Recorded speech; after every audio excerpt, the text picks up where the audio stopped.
Gracias, presidenta. Señor ministro, el viernes fue el primer día que la línea R16, la que va de Tortosa a Barcelona, llegó a su hora. Enhorabuena, señor ministro. El caos ferroviario en Cataluña viene de lejos y los estudios realizados por la Cámara de Comercio, las plataformas, administraciones locales y catalana apuntan en una dirección: la falta de mantenimiento e inversión. Los problemas que acumula el tráfico ferroviario en la sexta área metropolitana de la Unión Europea tienen su epicentro en la red de cercanías regionales y no en el AVE, donde destinan ustedes el 67% del presupuesto. ¿Cómo lo piensa resolver el Gobierno? Muchas gracias. Señor ministro.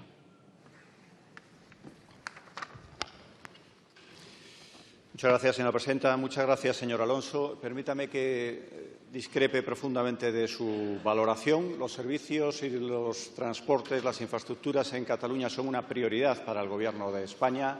Hemos destinado 11.200 millones de euros en Cataluña desde el año 2012 y en esta legislatura vamos a seguir impulsando especialmente los ferrocarriles en Cataluña, a los que también hemos destinado ya 3.700 millones de euros. Muchas gracias. Señor Alonso. Es evidente, vivimos en otro país. En el periodo que va del 11 de julio al 11 de octubre, la línea R16, la de Tortosa, acumuló 20 días de retraso. 20 días. Los usuarios de los trenes del sur de Cataluña padecieron un calvario. Sabían cuándo salían, pero no sabían cuándo llegaban. Las imágenes de la gente como esta, atrapada en medio del recorrido, caminando por las vías, en autobús o apretujadas en los vagones, fueron una constante. Fue un insulto, un menosprecio a la ciudadanía, que utiliza el tren para ir a trabajar, para examinarse o para ir al médico. Es la constatación de un fracaso de un modelo que apuesta por la minoría que utiliza el AVE y se olvida de la gran mayoría que son usuarios de cercanías y regionales. En el 2015, Adif registró 302 incidencias superiores a 100 minutos de retraso, el 29% imputables a las infraestructuras. En febrero del 2009 se firmó un ambicioso convenio del Plan de Rodalías de Barcelona 2008-2015 que preveía la inversión de 4.000 millones, de los que se han ejecutado 7 años después solo un 10%. En el Camp de Tarragona y en las Terres de l'Ebre, los servicios regionales son los más utilizados por la ciudadanía, con 3 millones de pasajeros al año. El tren convencional en Tarragona ha perdido un 21% de pasajeros. La estación de la ciudad carga 1.000 personas menos cada día que hace 10 años. Los trayectos son más lentos que en el siglo pasado. Están matando al ferrocarril.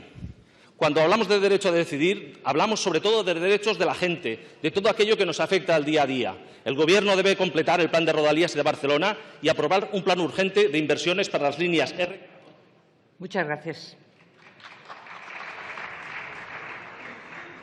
Señor ministro.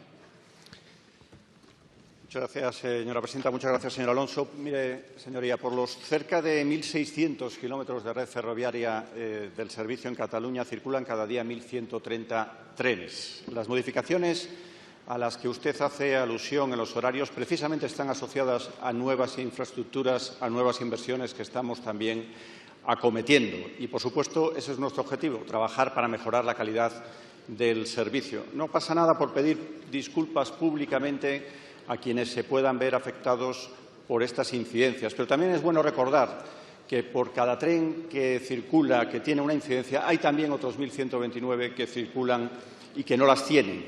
Y también es bueno recordar que los viajeros siguen confiando en esa circulación de trenes, puesto que en lo que va del año 2016, en larga distancia y en alta velocidad, los viajeros han subido un 4,6% y en cercanías un 1,2%. ¿Queda margen de mejora? Pues sí. Y coincidimos, yo creo que todos, en que hay que hacer una inversión importante, como ya se viene haciendo en el corredor mediterráneo, donde, por cierto, hemos invertido en estos últimos años más de 6.350 millones de euros, inversión que vamos a continuar en los tramos desde Tarragona a Vandellós y de Vandellós a Castellón, y también en el plan de cercanías. Y quiero darle un dato que creo que le valdrá.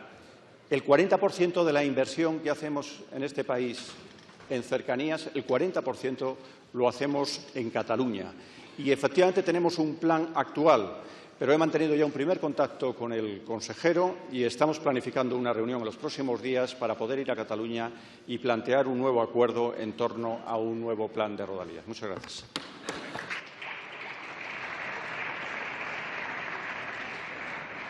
Muchas gracias.